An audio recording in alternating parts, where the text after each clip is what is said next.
మెదక్ జిల్లా కౌడిపల్లి మండలం తిమ్మాపూర్ పరిధిలోని కుషన్గడ్డ తండాలో ఘోరం జరిగింది. ల్యాండ్ సర్వే చేయడానికి వెళ్లిన జీపీఓ భూపాల్ను చుట్టుముట్టి దాడి చేశారు గిరిజనులు. దుర్గ్యా మూన్యాతో పాటు గిరిజన మహిళలు కలిసి భూపాల్పై దాడి చేశారు.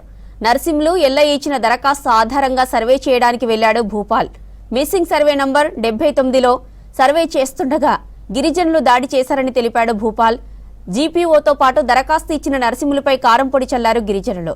తీవ్ర గాయాలైన భూపాల్ను అంబులెన్స్లో కౌడిపల్లి ఆసుపత్రికి తరలించారు.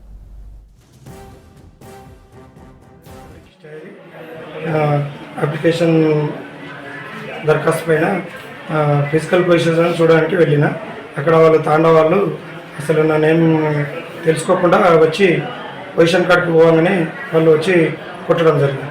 ఒక అతను కట్టెతో కొట్టిండు, ఒక అతను చేతితో కొట్టిండు. పెద్ద మనిషి ఇద్దరు కట్టారు. బండి లాక్కురు, బ్యాగ్ కూడా లాక్కురు. నేను జీపీ అని చెప్తుంటే కూడా వాళ్ళు నా మాట వినకుండా వాళ్ళు నన్ను కొట్టడం జరిగింది. బండి లాక్కొని దగ్గర పెట్టారు. అక్కడ నుంచి ఇటు వస్తుంటే అందరు లేడీస్ ఉండే ఎక్కువ. ఆ లేడీస్లో ఒక్కరు కారం పోలీసు అప్పుడే కళ్ళు మూసుకున్నాయి. కొంతవరకు అది చెప్పండమ్మా వీళ్ళకు నేను చెప్తే అర్థమవుతలేదు అని ప్రయత్నం చేసినా కానీ వాళ్ళు కూడా వాళ్ళే ఉన్నట్టు కారం జరిగింది. వాళ్ళు బండి ఇస్తలేరంటే సరే బండి ఉండే బండి ఆడిపోతా అని చెప్పేసి